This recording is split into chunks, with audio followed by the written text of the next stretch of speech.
Welcome to this very special edition of the KJ Masterclass Live, the show which ensures that you profit from your time spent here with experts, either through their industry insights, information, or simply learning from them.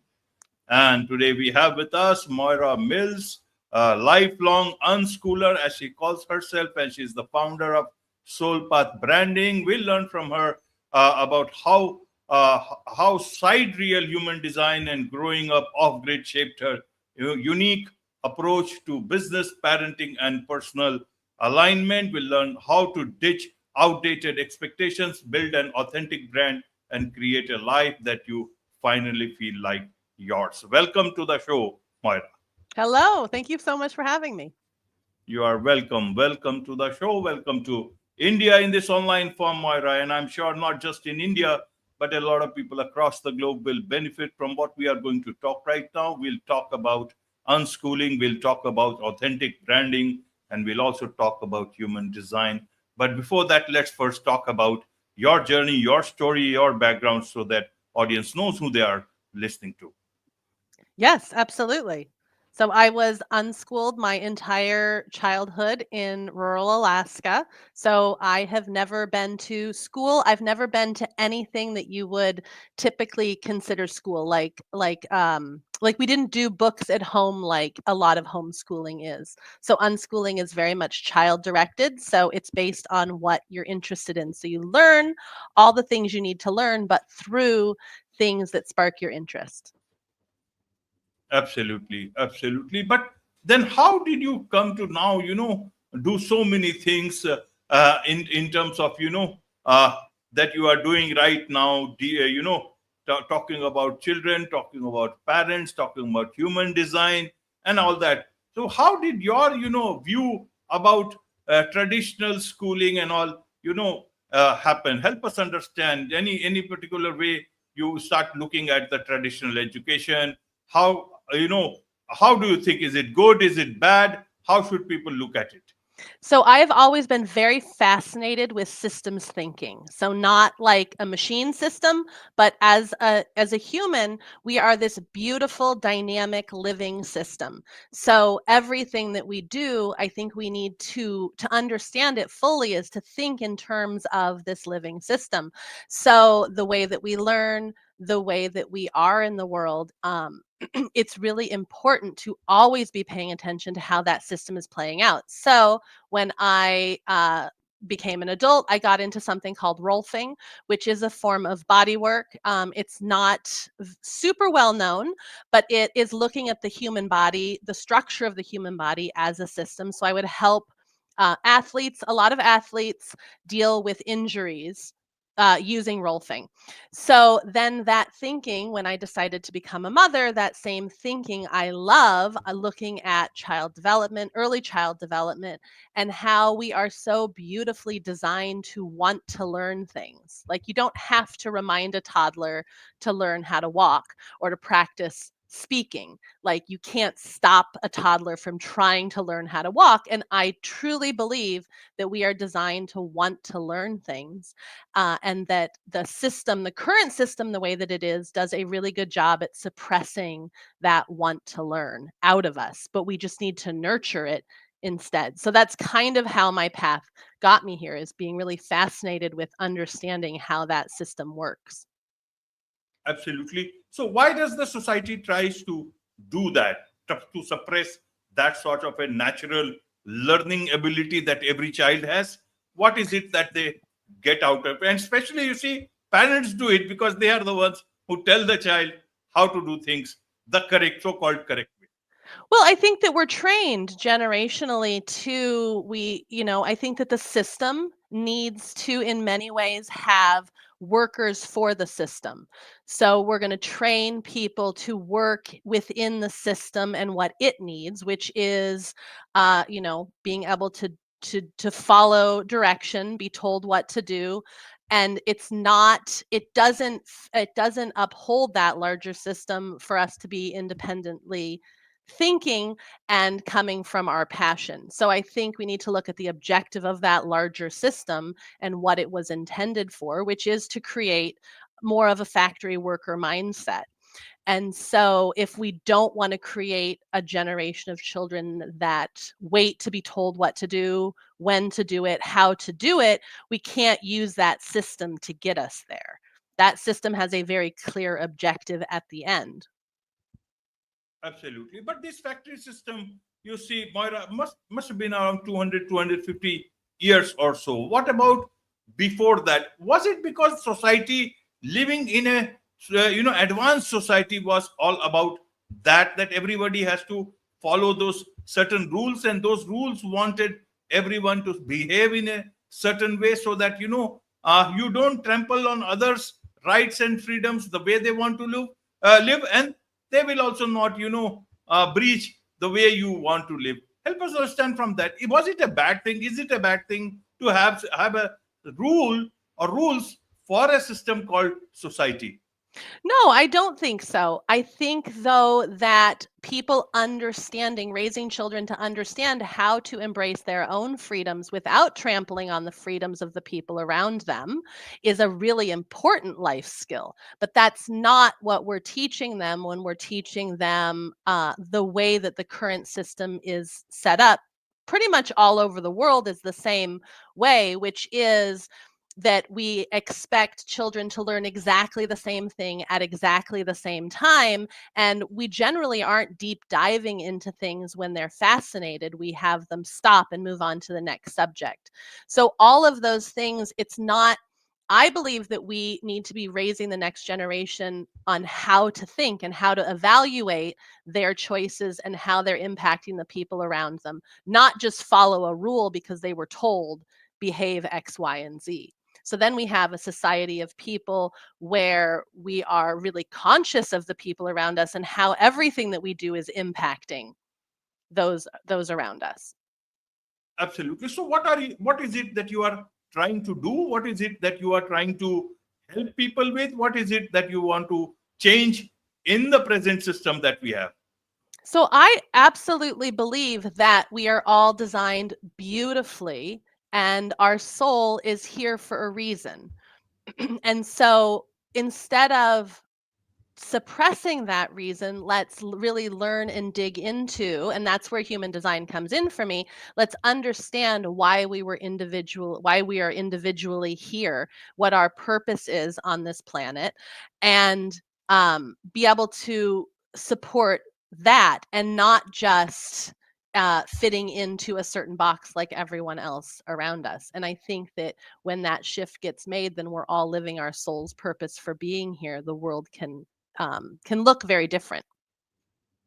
Absolutely. So is that, independent way living for everyone? Or is it only for some very evolved souls and others will have to follow those souls? What is your understanding about all this, Moira?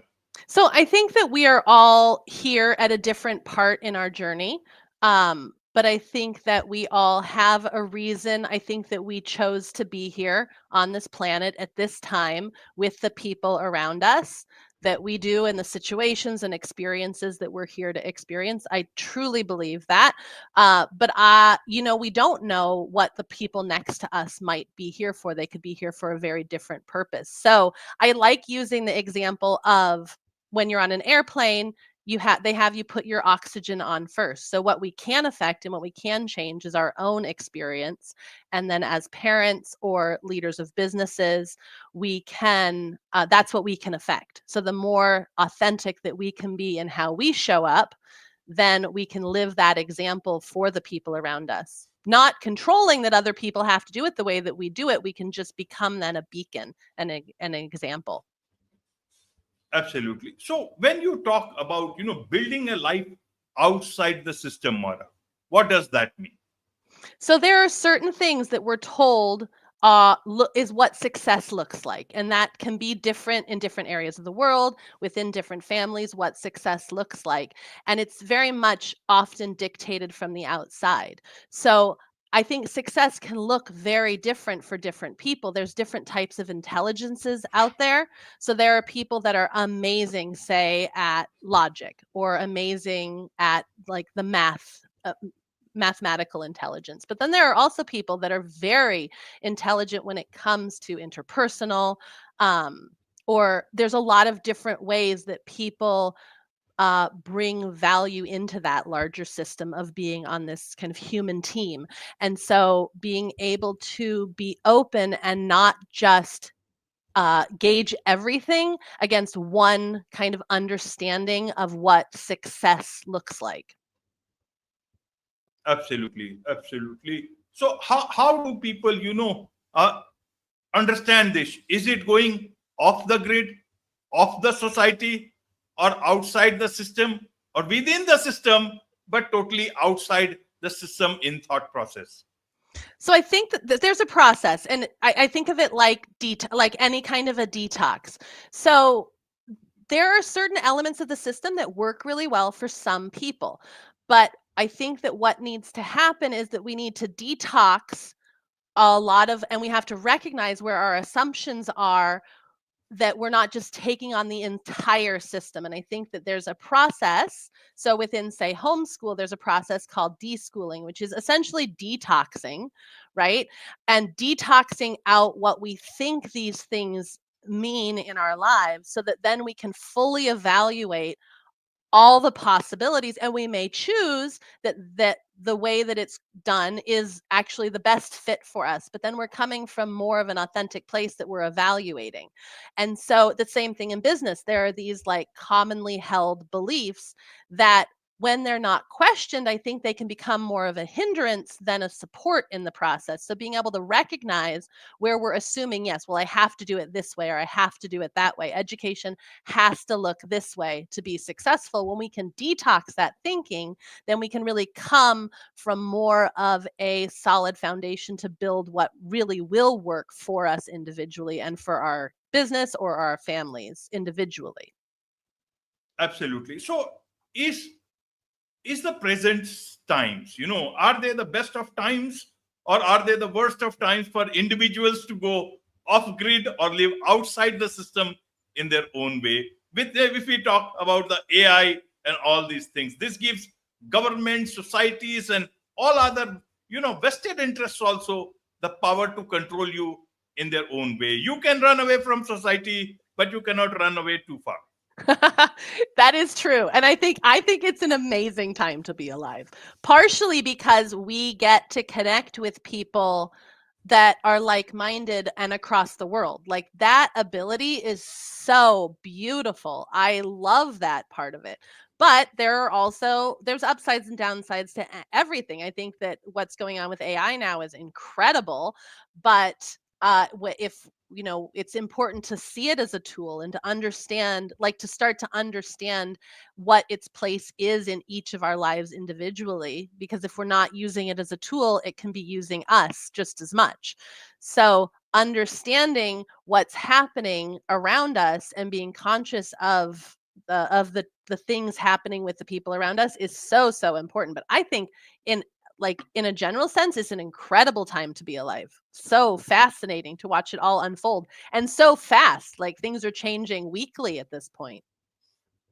Absolutely. So someone who talks about all these things, how do you view privacy as data privacy or everything privacy, so that, you can, you decide about these things, not about some tech company having your data and deciding about you and selling it off, or perhaps, bargaining it off sometimes if needed, to the authorities and all.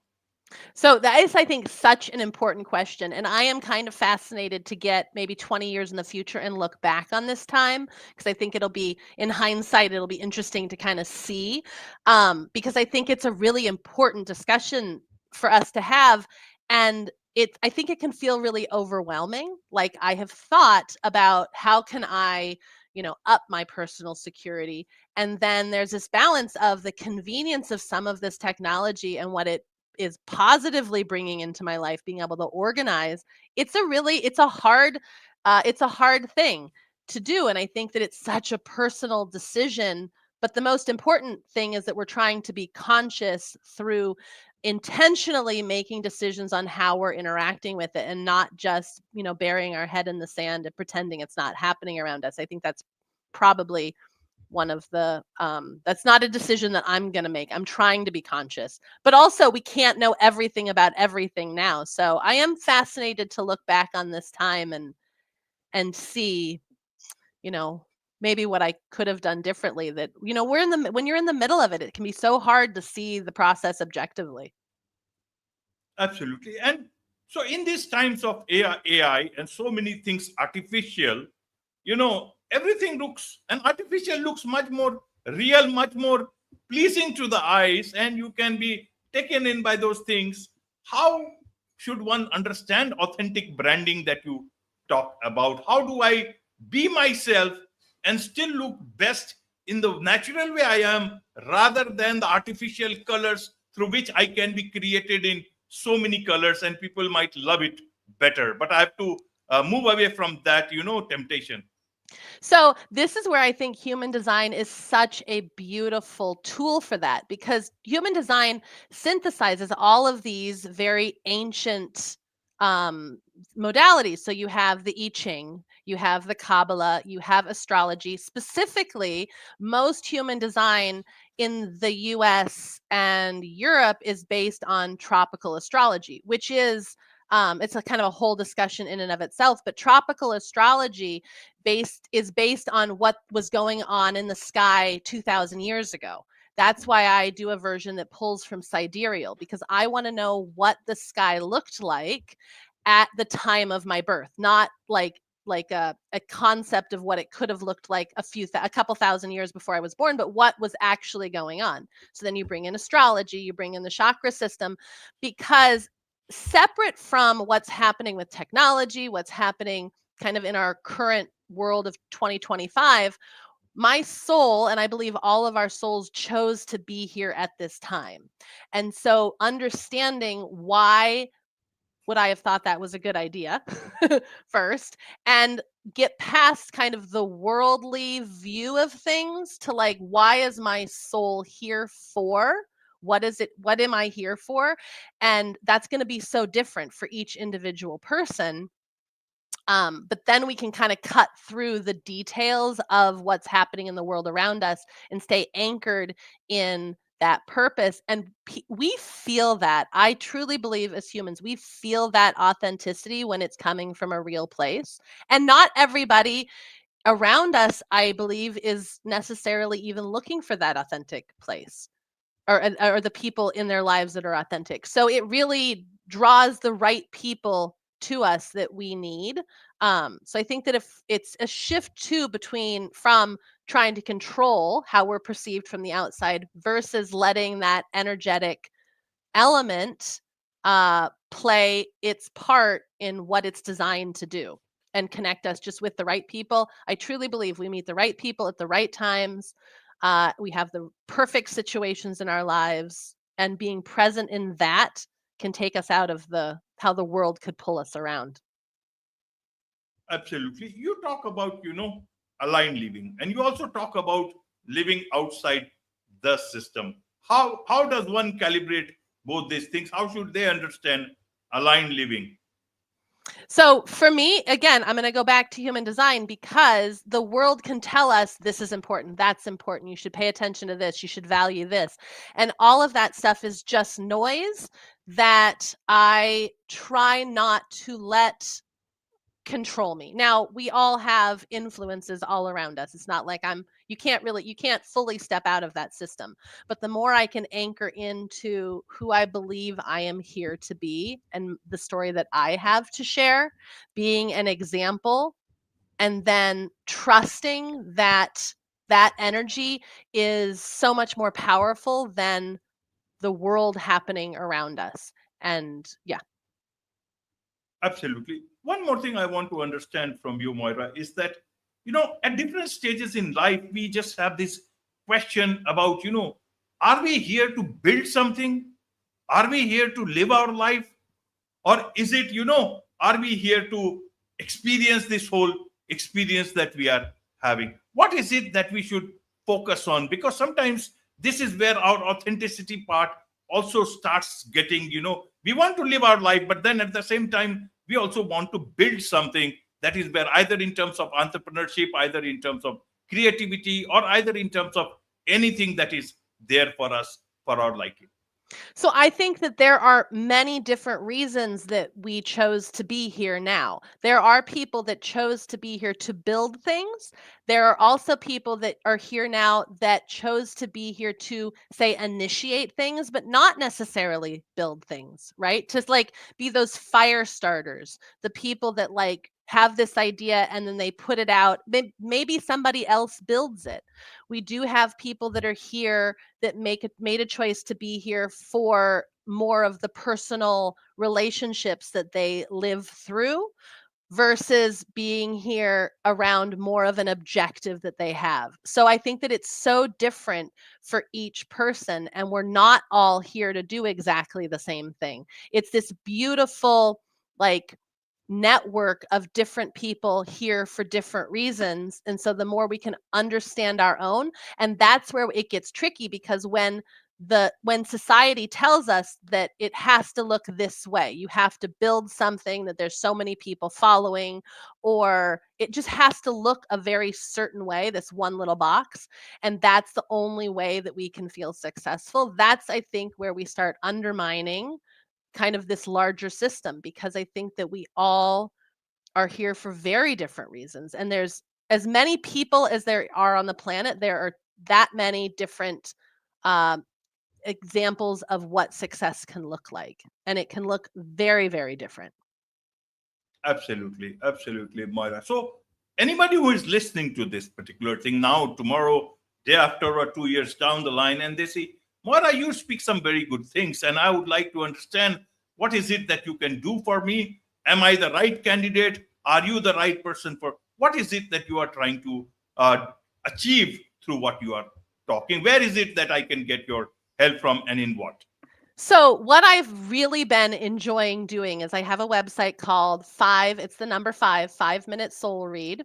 And what I will do is you enter in your information. It's the same as you would for, say, astrology. So it's your birth date, time and location, your name, and I will pull your chart and I will send you back. I spend a bit of time kind of looking over everything, and then I will send you back a 5-minute recording of kind of the overview of kind of what I see shining through of your purpose.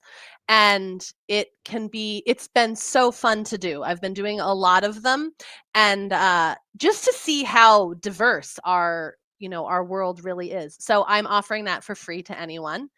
If it resonates, amazing. If it doesn't, it can be fun to hear. And then I also do a lot of writing on Substack. It's under my name, so Substack/Moira Mills.